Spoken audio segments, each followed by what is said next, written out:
Every institutional and advanced retail trader faces the exact same structural dilemma, picking the execution timeframe. Executing strictly on a 3-minute lower timeframe guarantees microscopic bias. You are staring at market noise, entirely disconnected from the broader context. Think of it like this. You accelerate through a local barrier, completely unaware that a massive wall is waiting just inches beyond it. In the market, this translates to buying a perfect 3-minute breakout, only to have your position instantly crushed by an unseen higher timeframe institutional supply boundary. Zooming out entirely to trade the 15-minute or 1-hour chart creates the inverse problem. To survive the wider market volatility, your stop loss becomes excessively wide.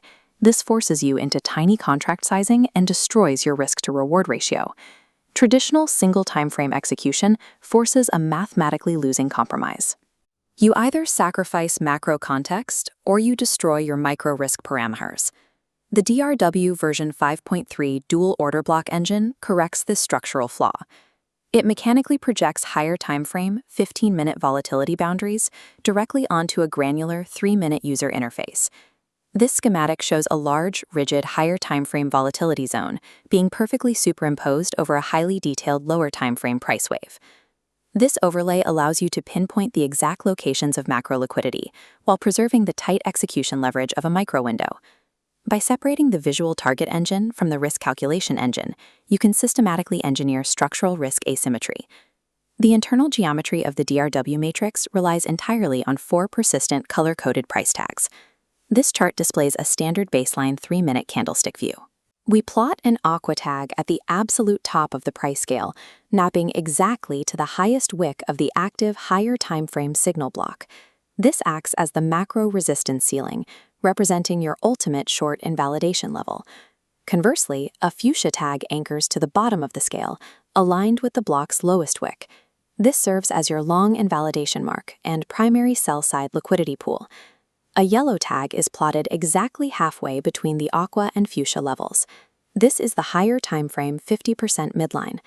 Finally, the orange tag marks the lower timeframe 50% midline. This is anchored locally to the immediate 3-minute trigger block and acts as your micro execution anchor. When the orange local midline overlaps within 2 points of the yellow macro midline, we get an anomaly. This is known as the golden magnet.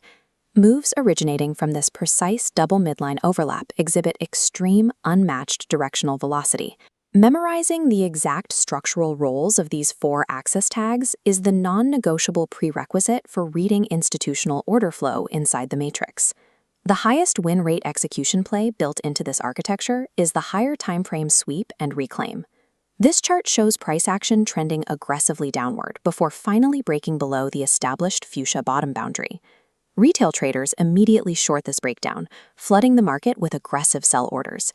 Smart money algorithms absorb those sell orders, using them to fill massive institutional buy blocks at a discount. The trap snaps shut. The candle reverses, wicking out of the Fuchsia zone and closing firmly above the orange midline. The execution rule dictates a long entry is only triggered upon confirmed reclaim of this orange line. From there, the exit path is mapped upward. The yellow midline serves as target 1, with the Aqua top boundary as the macro stretch target. The sweep and reclaim setup explicitly weaponizes retail timeframe blindness. It systematically converts localized breakout traps into institutional discount entries. But the system must also handle the opposite condition, an absence of directional velocity, when price gets pinched between micro and macro structures. In this chart, price action is oscillating tightly in a congested band, constrained directly by the orange support midline below and the yellow resistance midline above. We define this specific structural pinch point as the compression sandwich.